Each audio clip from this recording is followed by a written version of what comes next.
Bienvenue sur le nouveau circuit de Spa-Francorchamps. Je dis nouveau parce qu'il y a eu pas mal de virages qui ont été refaits. Il y a les dégagements qui ont changé avec l'apparition de bacs à gravier, ce qui a changé la physionomie de la piste et son appréhension. Nouvelle manche du championnat d'Europe. Donc après Imola, Paul Ricard et Misano, nous voici à Spa-Francorchamps. On reste sur un podium à Misano, un podium à Paul Ricard. On va essayer de faire au moins aussi bien ou mieux ce week-end. Si tu sais pas où t'atterris, je m'appelle Romain Monti, je suis pilote automobile professionnel. Sur ma chaîne, je t'embarque avec moi dans les coulisses du sport automobile. Et donc sur ces prochains jours, je t'embarque avec moi. On va découvrir un nouveau tracé de Spa, toute la préparation pour la course et on se retrouve à Interdestin. Bon, alors cette semaine, vous allez voir, c'est assez particulier parce qu'on est au sein de la Speed Week. Plus d'une semaine consacrée au sport automobile à Spa. Ça a débuté avec le GT4 France la semaine dernière. Ça va continuer avec plein de disciplines, dont le GT4 Europe auquel je participe. Et également les 24 heures de Spa. Donc particularité, nous au sein du championnat d'Europe, on va accueillir une dizaine de voitures qui sont issues du championnat GT4 de Suède, je crois, ou en tout cas scandinave. Donc il va y avoir plus de 10 nouvelles voitures dans le championnat, ce qui passe au total de 45 voitures à 55 voitures. Donc ça va être un plateau qui va être énorme. Le GT3 roule aussi, donc là on est au sein d'une partie du paddock GT3. Donc ça va être un très gros meeting, on attend beaucoup de monde. Et particularité, vu que les 4 heures de Spa débutent samedi, terminent dimanche, nous on est complètement décalé et on va avoir la première course vendredi, la seconde le samedi. Donc pour nous aujourd'hui, mardi des séances d'essai, demain quartier libre et on reprendra jeudi avec le début officiel du week-end de course avec les essais libres officiels. Et là on rejoint l'équipe CMR qui se situe au pied du Raidillon. Donc j'ai pas roulé depuis qu'ils ont refait le tracé, notamment le Raidillon et tous les bacs à gravier qu'ils ont pu rajouter un peu à droite à gauche. Pour avoir discuté avec certains pilotes et vu certaines caméras embarquées, ça a l'air d'avoir pas mal changé la physionomie. Donc on va voir ce que ça donne. Donc on retrouve nos deux Toyota GT4 au sein du team CMR. On n'a pas le même semi que d'habitude, donc l'espace pour les pilotes a changé. Donc là on a un petit espace repos et là la partie vestiaire. Et il faut savoir que le team est engagé aussi bien en GT4 Europe qu'en GT3 avec la Bentley pour le 23 de Spa. Je suis beau ou pas là? Non, là en vrai on va découvrir le circuit avec la voiture parce qu'on n'a pas roulé à Spa depuis qu'ils ont refait le tracé. Déjà il y a les plaquettes à roder, il y a un peu de taf à faire sur la voiture avant de vraiment commencer à pousser quoi. Pour l'instant ça va être un petit peu de découverte, mise en chauffe du pilote, différentes procédures parce qu'il faut caler aussi le reste logique. Le reste logique c'est la boucle dans les stands. En fait on profite de cette séance qui est très longue pour mettre en place toutes les procédures comme ça après on n'a plus besoin de faire dans tout le week-end. Voilà, si à un moment on veut le faire c'est là quoi.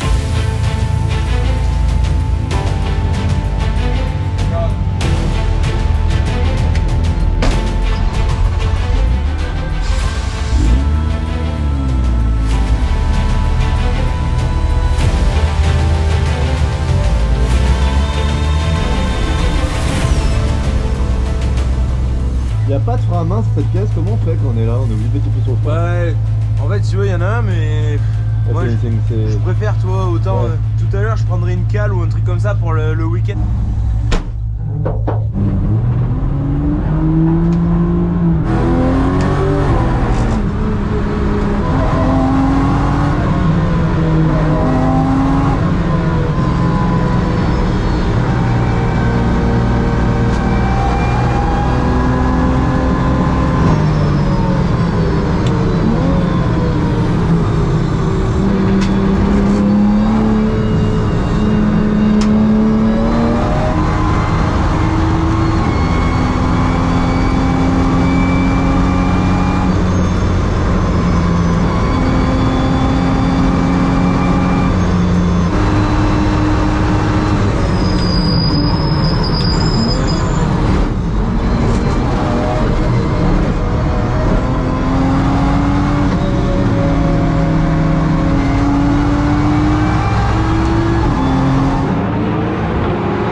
De frein sur la blanche, j'ai pas touché mais elle est assez tricky. On les les amis, on sort de toute cette session de ce matin. On a roulé entre 9h et midi, là c'est les 5 dernières minutes. On a bien roulé. Pour l'instant la voiture elle est P3 du général je crois. Ouais c'est toujours ça. Donc on a longtemps été P1, là on est P3 et les deux Toyota marchent bien. Il faut savoir aussi que ce week-end il y a d'autres Toyota. Il y a GT4 scandinave qui roule avec nous. C'est bien, ça nous permet de nous comparer. Et pour l'instant Etienne il a fait un très bon chrono puisqu'il est 6ème du général. Et nous sur la caisse on est 3ème du général à quelques dixièmes. Donc bon début de week-end, pas de problème de fiabilité jusque là. Ceux qui ont vu les précédents épisodes ils savent pourquoi j'ai dit ça. Mais là pour l'instant le plan de marche vraiment est en route. On n'a pas été retardé. Vous voyez ça, c'est les autres Toyota, les scandinaves. Donc du GT4 scandinave, c'est écrit dessus d'ailleurs. Et en sensation, au départ on a roulé avec des pneus neufs et je suis parti en premier. Et la piste avait encore quelques traces d'humidité avec des pneus qui avaient vraiment beaucoup de bornes. Surtout qu'en plus, comme je disais, le circuit il a changé. Le football il a changé. Il a été modifié à certains endroits. Il y a des bacs à gravier maintenant qui sont partout. Donc tu vas prendre moins de risques. Chaque erreur ça paye cash. Comme dans Blanchimont où si tu te loupes, et là tu as le bac à gravier qui est juste après. Blanchimont ça passe quasiment flat. Tu dois être à 220-230 km/h dans le virage. Donc là il faut faire très attention.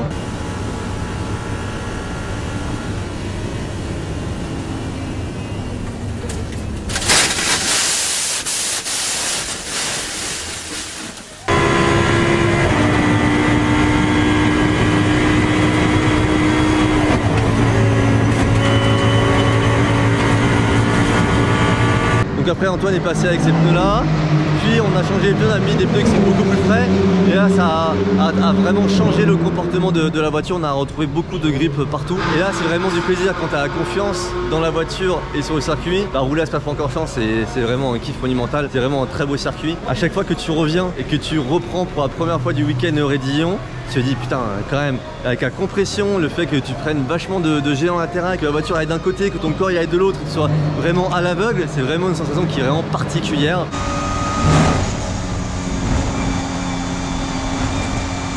Et le but sur un circuit comme ça, c'est vraiment de prendre la confiance. Il y a beaucoup de virages où ça demande beaucoup de confiance. Donc il faut avoir de la confiance dans le Rédillon, il faut avoir de la confiance dans Blanchimont, il faut avoir de la confiance dans Pouhon. Pouhon c'est un double gauche qui passe à fond avec des bons pneus. Et c'est vraiment tout sur l'appui. En tout cas en perfo c'est vraiment très cool.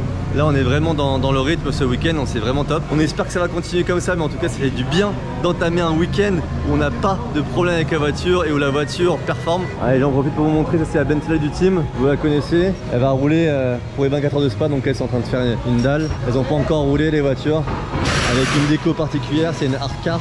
Ça fait un petit peu de tigre. Je sais pas ce que vous en pensez. Alors les amis, je vais vous présenter Nigel qui roule ce week-end sur les 24 heures de Spa. Et Nigel, c'est quoi exactement ton handicap? Moi je suis paraplégique, donc je me déplace en chaise roulante. Donc j'ai une petite particularité pour moi piloter, ce sont des adaptations au niveau du volant et du frein ici qui se trouve à ma droite. T'accélères avec ça? J'accélère ici, donc c'est une palette qui a été faite en 3D par un partenaire qui s'appelle Decip. Il y a la tringlerie ici qui va rechercher la pédale de frein qui se trouve là-bas en contrebas. Et donc c'est mécanique? Et donc c'est 100% mécanique. En revanche l'accélérateur est analogique, donc s'appliquer sur la gestion moteur. Okay, et donc on a un petit bouton là, le petit bouton PMR qui nous indique que mon accélérateur est fonctionnel. Et inversement pour les pilotes valides. Visiblement, ça t'a pas empêché, ce système, de prendre le Rédillon à fond, si j'ai bien compris. Ouais, c'est ça. Moi, après, j'y suis allé un peu au culot. Parce que, je me dis, voilà, il faut tenter, il faut tester, c'est passé. Maintenant, je crois que le plus dur a été fait, c'était de le passer à fond. Après, il faut remettre les choses dans l'ordre et prendre un peu de recul sur ce que j'ai pu faire, pas y aller franco directement et crescendo récupérer un rythme certain. Maintenant c'est sûr que c'est assez fatigant pour les poignets à la longue et même au niveau des mains c'est assez fatigant puisqu'il faut quand même exercer beaucoup de pression. Et tu sais que j'avais roulé déjà avec ce système là. J'ai un ami que tu connais peut-être, Spa Energy. Ouais tout à fait. Ouais. Qui m'a fait, on a fait un truc, on a fait un tour chrono. Du coup je partais en mode valide et après je partais en mode handicap si tu veux, et avec son système. Et en fait autant le frein ça va, tu t'y fais relativement simplement, autant le dosage à la main de l'accélérateur c'est là où j'ai plus de mal. Et surtout dans les virages, les sorties de virage tu veux remettre, en fait tu sais pas exactement où est ta main et c'est compliqué quoi. C'est vrai que parfois on peut avoir des mouvements parasites parce que il y a de l'angle, c'est assez parasite, donc il faut vraiment bien doser, il faut vraiment avoir une gestuelle assez fluide. Et donc c'est vrai que ça peut être parfois difficile à s'extraire d'un virage, surtout dans les virages serrés où il y a des virages avec changement de direction comme les combes.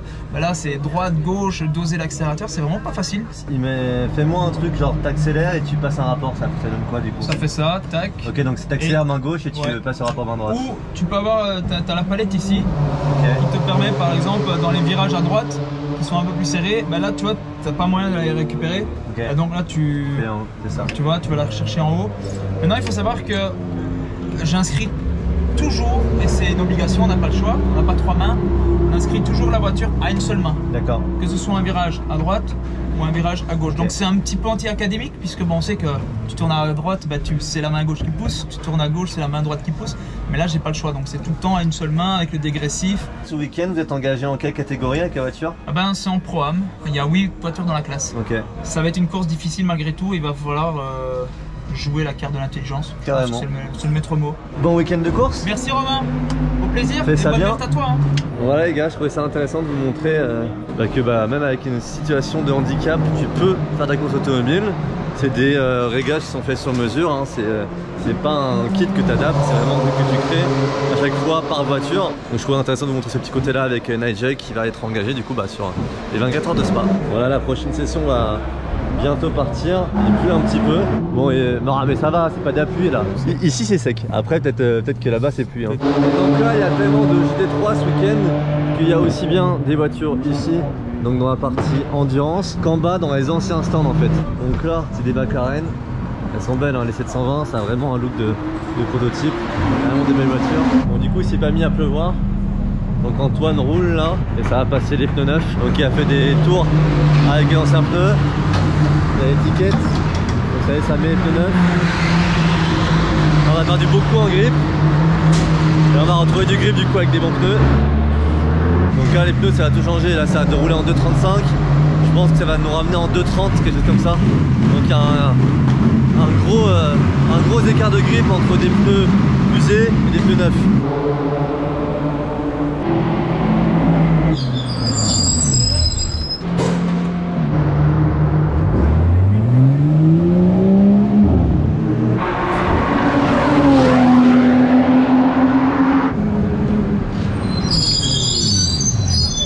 En fait, les pneus dégradent super vite. Là, je pense qu'en qualif, ça va vraiment être sur 2 tours et après, après tu prends une seconde en fait. Là, ce que j'ai essayé de faire, moi, c'est de partir et d'essayer de chauffer en un tour, tu vois, mais très fort. Étant en 4, faire du longi tout le temps, la ligne droite, faire du longi tout le temps. Et en fait, c'est pas assez, il faut 2 tours. Je me suis dit, en fait, parce que comme c'est un long tour, peut-être essayer de le faire en un, mais on peut essayer de gagner un tour au qualif, tu vois. Mais non, il vaut mieux faire 2 tours.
Je suis reparti pour une longue session, enfin longue dans la voiture mais interrompue de drapeau rouge et de flou Corsiello.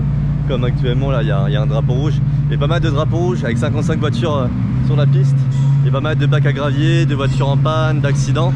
Donc au final beaucoup d'interruptions jusqu'à présent, donc c'est compliqué d'enchaîner les tours. Donc là Antoine a mis les pneus neufs, il a fait un super chrono qui nous mettait je crois P1, je sais pas si on est toujours P1 ou pas, en tout cas qui nous mettait devant. J'ai pris les pneus après lui, donc là je suis sorti, j'ai eu un full Corsiello, une interruption de course. J'y étais et là en fait pendant un tour encore il y avait du grip dans les pneus, donc c'était vraiment bien. Et après ça a dégradé assez fortement. Tout à l'heure Antoine, avant de mettre les pneus neufs, il roulait en 2,35, il a mis les pneus neufs, ça fait 2,29,8. Donc il y a quand même une amélioration de plus de 5 secondes, ce qui est énorme entre des vieux pneus et des pneus neufs. Normalement l'amélioration elle est de, en fonction des circuits, entre 1 et 2 secondes. J'ai pas encore roulé avec les pneus neufs, mais en pneus frais elle est vraiment très agréable à rouler, la voiture avec beaucoup de grip. Elle s'arrête bien sur les virages, elle pivote bien. Et par contre dès que les pneus commencent à avoir des bornes, là ça tendance à partir en luge, il faut être beaucoup plus prudent. Et du coup bah, si tu continues de forcer comme si tu es avec des pneus frais, bah là ça marche pas. Tu fais des tout droits, t'as pas assez de grip. Donc il vaut mieux sous-conduire, adapter un peu son pilotage, rentrer moins fort dans les virages et favoriser les sorties et essayer de conserver le pneu. À un moment donné j'ai essayé de forcer un peu trop dans le pneu sur le premier virage.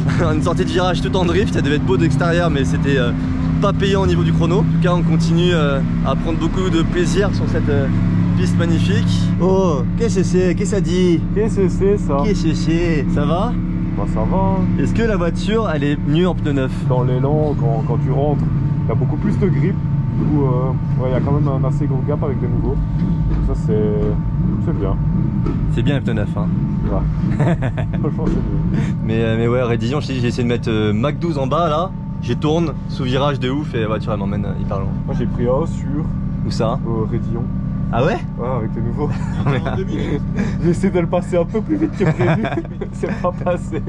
Elle est plus belle quand elle marche, hein. On aime bien nous quand elle marche. Ça fait plaisir. Allez, ciao Antoine. Voilà les copains, on a mis les vêtements à sécher. Le petit bob est en place. On a été faire un kart. On s'est bien amusé. Fin de la détente. Place à l'analyse des datas. On va regarder un petit peu tout ça pour se caler. On va comparer du coup les chronos qu'Antoine a fait avec les miens pour voir si on peut s'aider à progresser sur des endroits, pour voir en réunissant le tour idéal ce que ça fait et pour voir voilà, si la voiture est capable de faire ça à cet endroit et que quelqu'un ne le fait pas, et il faut voir pourquoi. Profiter de la vitesse de chacun, de l'expérience de chacun sur la piste. Donc voilà pour la théorie. En pratique bien évidemment c'est toujours un peu différent parce que chacun a son appréhension du circuit, chacun a son style de pilotage. Bon, je sais plus où je me suis arrêté dans les explications, mais en tout cas la journée est finie pour nous aujourd'hui. Donc on reprendra jeudi pour les essais libres. Du coup je vous dis à jeudi. Non. Les amis, ce qui est sympa, c'est la parade avec toutes les voitures de course qui arrivent dans la ville, dans le centre-ville de Spa. Il y a GT1 qui arrive les gars.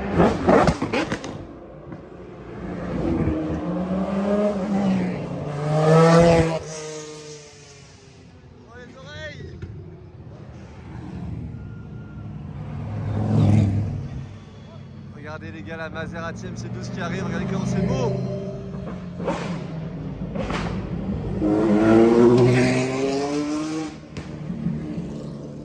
Ah les gars, ça donne des frissons ces voitures. MGT Black Series, safety car. Là tu les GT3 qui arrivent.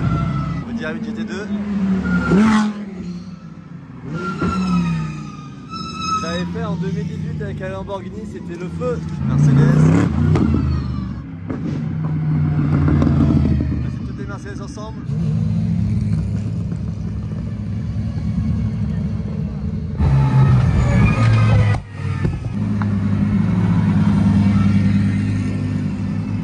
Alors on est chez Lamborghini maintenant.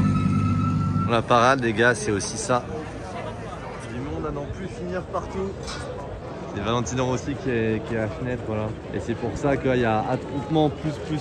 Les gars, on a retrouvé la Bentley, à défaut d'avoir la Toyota qui est contrôle technique.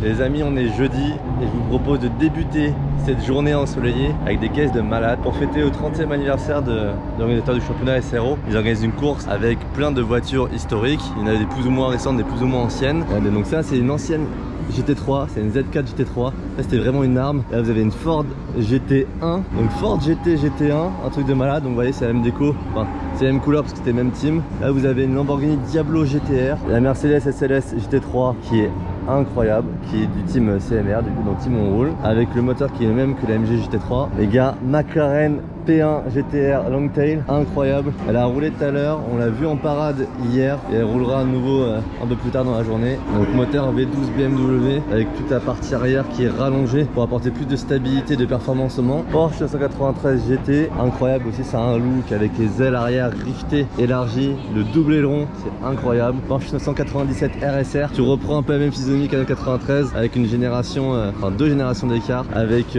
pareil les ailes rivetées hyper élargies derrière. Vous allez voir, il y a beaucoup de Porsche. 996 RSR, je la trouve magnifique. Ça reste assez petit comme voiture, franchement je trouve ça très très beau. 996 RSR, 996 RSR, 996 RSR, 996 RSR. Toujours les Porsche et les voitures les plus représentées sur une piste, que ce soit en track day ou en compétition. Encore une fois, 996 RSR qui a fait les 24 du Mans en 2004, 996 RSR. Là vous avez une 997 GT3 RSR. Là vous avez une Aston Martin Vantage GT3. Ça fait un bruit de dingue. Et toutes les voitures qu'on a vues là, c'est de l'atmosphérique et ça fait un bruit hallucinant. L'Aston, c'est un des plus beaux bruits qui existent. Pareil, l'Aston DBR9. Je vais essayer de vous filmer tout ça un peu plus tard dans le week-end. Ça fait un bruit qui... Celle-là et celle-là, c'est le même propriétaire. Je fais une collection de voitures aux couleurs Gulf. Même les voitures de course modernes qui roulent sont avec les mêmes couleurs. Donc là, vous avez la Gallardo GT3. Et là, on passe dans du GT1. Montiago RSVR de 2010. Une deuxième. Il y avait déjà système de V1, vous voyez, pour monter la voiture. Et la particularité de ces voitures-là, c'est qu'à l'époque, il n'y avait pas de palette au volant. Des boîtes séquentielles. Vous avez un volant qui est très sobre, si tu veux, avec pas beaucoup de boutons. Et tu as le levier séquentiel qui tire pour monter les rapports et tu pousses pour être regardé. Ça, j'adorerais essayer ça un jour, c'est incroyable. Là, vous avez une Diablo, Gallardo, Audi R8 GT3, c'est la plus récente celle-là, et 2014. Là, vous avez une 430 Evo, Corvette C6Z06. Là, le gros bleu de la Viper, GTS. Et là les gars, on arrive dans mes voitures préférées qui sont présentes, vous n'avez pas encore à vos yeux. Il y a une première Maserati MC12 aux couleurs Vitaphone qui est incroyable. Une deuxième Maserati aux couleurs Maserati directement 90e anniversary avec vraiment le bleu de Maserati qui est... Regardez-moi cette beauté. Donc là c'est des GT1 aussi, ça travaille sur le moteur d'ailleurs, c'est incroyable. Avec le roof scoop qui vient prendre l'air et diffuser dans le moteur. Donc là pareil, il n'y a pas de palette à ce moment là, c'est vraiment en boîte séquentielle. Là vous avez encore une Maserati MC12 et vous en avez une dernière avec une déco qui est incroyable. C'est tout en peinture à l'aérographe, regardez la peinture incrustée, je sais pas si vous allez bien voir, mais tout ça c'est en peinture. C'est incroyable. Vous voyez, ça commence à se remplir. Il y a beaucoup de catégories qui roulent. C'est Lamborghini Super Trofeo qui viennent de rouler, qui rentrent dans leur stand. Il y a la F4, il y a la Formule régionale, il y a la GT3, il y a la GT4. C'est vraiment un gros meeting de passionnés. Et alors nous, au programme de la journée aujourd'hui, on a 2 séances d'essais libres. Une au milieu de la journée et une en soirée. Ce ne sera pas complètement la nuit, mais je pense qu'il va y avoir le soleil couchant ce soir. Je crois que la séance est vers 20h, quelque chose comme ça. Parce que ce week-end, on a une course qui se déroule au même horaire. Donc ça va être intéressant de voir les conditions de luminosité sur la course en soirée. Dans les catégories qui roulent aussi, il y a la F3 régionale, Tréma, tu vois aussi des voitures aux couleurs Red Bull, sponsorisées avec des pilotes qui sont dans la filière Red Bull qui a mené jusqu'à la F1. Enfin, en tout cas, leur but d'aller en F1. Par exemple, celle-ci. Voilà, le pilote est sponsorisé par Red Bull, en tout cas, il est dans la filière Red Bull. Nouvelle petite livraison stand 21, les amis, avec les gants qui viennent d'arriver personnalisés, avec 2 paires en blanc, une paire en noir. Et s'il y a 2 paires en blanc, c'est pas pour rien. On va vous faire gagner une de ces paires. Avec le petit logo NM Engineering et Move Right qui est là. Il y a broderie, ça c'est brodé. Sur les pouces, le petit logo YouTube. On le voit bien quand je conduis, donc vous voulez vraiment mettre le petit logo là, c'est un transfert pour le coup. Pas de broderie pour pas que ça gêne le pouce. Donc je te fais gagner ta paire de gants, exactement les mêmes que les miens, ceux que je vais mettre en course pendant tout le reste de la saison. Donc si tu veux la remporter, c'est sur mon compte Instagram que ça se passe. Et le gagnant aura le choix que je lui dédicace ou non. Donc rendez-vous sur mon compte Instagram pour participer. Bon allez, c'est bientôt le début de la première séance d'essai libre du week-end. C'est Antoine qui va commencer au volant avec des vieux pneus. Je prendrai la suite et comme d'hab, je vous tiens au jus de comment la séance se déroule et je vous mets les caméras embarquées. Bon les gars, début de session, il y a déjà un drapeau rouge, donc tout le monde rentre. Apparemment il y a eu un gros crash. Avec 55 voitures en piste, il faut faire attention au trafic. Hein. C'est toujours ça, il peut survenir beaucoup de choses. En GT3 tout à l'heure avec 63 voitures, c'était quasiment à chaque restart il y avait un drapeau rouge derrière. Il va falloir avoir un peu de chance et arriver à passer entre les gouttes pour faire notre programme de travail. On va essayer de prendre des infos. Quoi, c'est un crash? Ouais, tout seul, je pense. Et bah, il va bien parce qu'il était debout et sans son. Ok, tant mieux. Bon alors, on vient d'avoir un message de direction de course. La séance a débuté à 13h30, il est 13h45. Ça va repartir dans minimum 15 minutes. Et là, le chrono continue de tourner. En fait, en essai libre, t'interromps pas le chrono. Donc il restera environ 30 minutes de séance. On va falloir être efficace. Après, là où c'est bien, bah, c'est que c'est équitable pour tout le monde. Mais en tout cas, ça tronque bah, notre programme de séance. Et on va essayer de faire au mieux en espérant qu'il n'y ait plus d'interruption de séance après celle-là. Petit, danse. Voilà. Petit, danse. Voilà. Le rail est bien endommagé parce qu'ils estiment à 30 minutes de plus la réparation. Il reste 34 minutes de séance. Donc je pense a priori qu'on ne devrait pas faire de tour cette séance, ça risque d'être annulé. On va voir. Et je vous l'ai pas dit, mais hier on a vu qu'il y avait une différence de perf entre les deux Toyota. Je ne sais pas pourquoi la nôtre elle a un déficit moteur par rapport à l'autre et qui est assez important.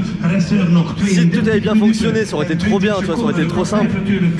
Mais du coup bah, là on va se servir de cette séance là pour vérifier que, enfin pour travailler, pour voir si on arrive à solutionner notre problème moteur. Et là du coup bah, on ne pourra pas le faire sur cette session là malheureusement. Donc il nous restera une session pour se caler, pour mettre des pneus et pour essayer de voir ce qu'il n'y a pas sur la problématique du moteur. Donc ça nous arrange pas tout ça. Allez, je vais vous montrer le petit volant de la Bentley en attendant. Si vous vous demandez la question pourquoi est-ce qu'on a tracé sur le volant, quand tu parles avec ton ingénieur, tu lui dis voilà, j'ai sous virage T10, j'ai sous virage T11, c'est vraiment de parler le même langage. Donc tu regardes pas en roulant pour savoir dans quel sens ça tourne. C'est vraiment pour discuter avec ton ingénieur pour savoir que vous êtes calé sur le bon virage. Ça va repartir à 14h15, il reste 15 minutes de session. Je suis pas sûr de rouler du coup parce que bah, le temps de faire un tour de spa, de faire un tour de sortie, un tour de rentrée, bah, il s'est déjà passé 10 bonnes minutes. Et là bah, du coup il y a toute la pit lane qui va repartir. Bon bah non, ça repart pas, là, ils sont en train de faire l'annonce. Session annulée, session terminée. C'est GT1 et l'ancienne voiture qui roule. Je peux vous dire que ça fait plus de bruit qu'une voiture moderne, c'est assez incroyable. Il y a un tonne des Berneuf qui vient de rentrer. Et là il y a une Maserati G12. On va l'écouter, ouais, rentre. On va l'écouter.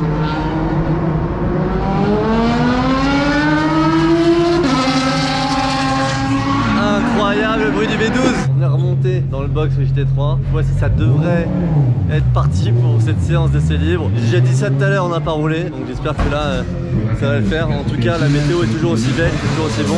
Là pour l'instant, ce sont les Lamborghini Super Scorpio qui roulent. Dans 25 minutes, c'est à notre tour. On refait le même plan de ce matin. On va l'appliquer à cet après-midi.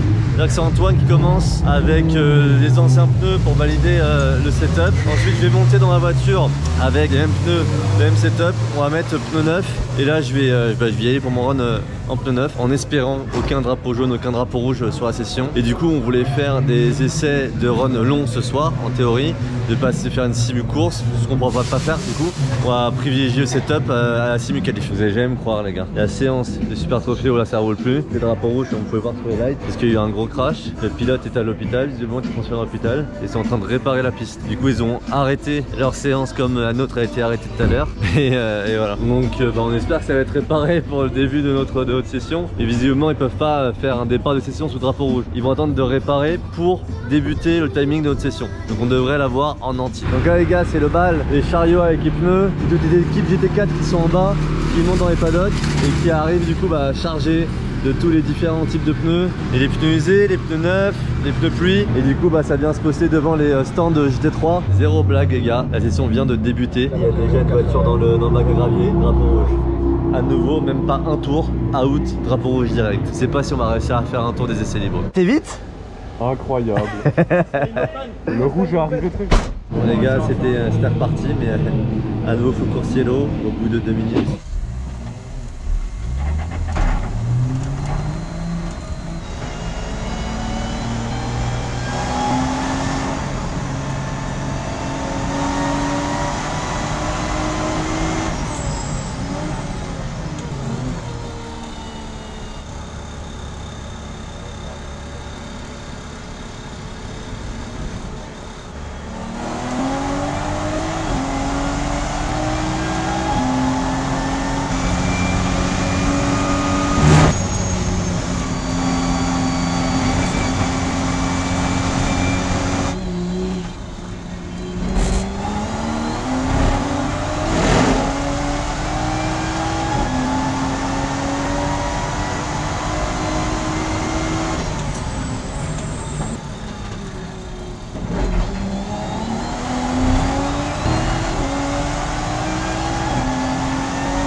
soir de la séance. Ça a été un petit peu haché avec les différents drapeaux jaunes full course yellow.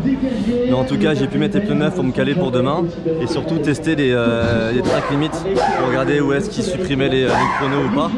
Donc là, on a fait des passages, on a vu où est-ce que justement ils supprimaient les chronos. Ils ont supprimé beaucoup de chronos à beaucoup de voitures pendant la session. C'est pareil, j'ai testé pas mal de choses, ce qui nous permet voilà, de savoir quel risque on peut prendre demain en qualification s'ils maintiennent les sanctions de la même manière. C'était vraiment très utile comme session et surtout ça m'a permis de prendre confiance avec les pneus neufs, de voir de quoi est capable la voiture en pneus neufs. Toute bonne augure pour demain pour les qualifications. Je pense qu'on va pouvoir faire un bon chrono demain. Là le gros sujet ça va être de trouver un tour clair avec 55 voitures comme d'habitude, mais il y a encore plus de voitures que d'habitude, mais un tour clair et surtout pas de full course yellow, pas de drapeau rouge. Faut qu'on arrive à se faufiler entre tout ça, utiliser le jus du pneu, ce qui va être important également. Bon les gars, la vidéo a coupé tout à l'heure en plein débrief, mais du coup nous voilà à l'hôtel, je suis fracassé. Demain qualification, mets ton plus beau pouce bleu, abonne-toi si c'est pas encore fait, et nous on se retrouve demain pour la suite du week-end et pour vous dans la prochaine vidéo.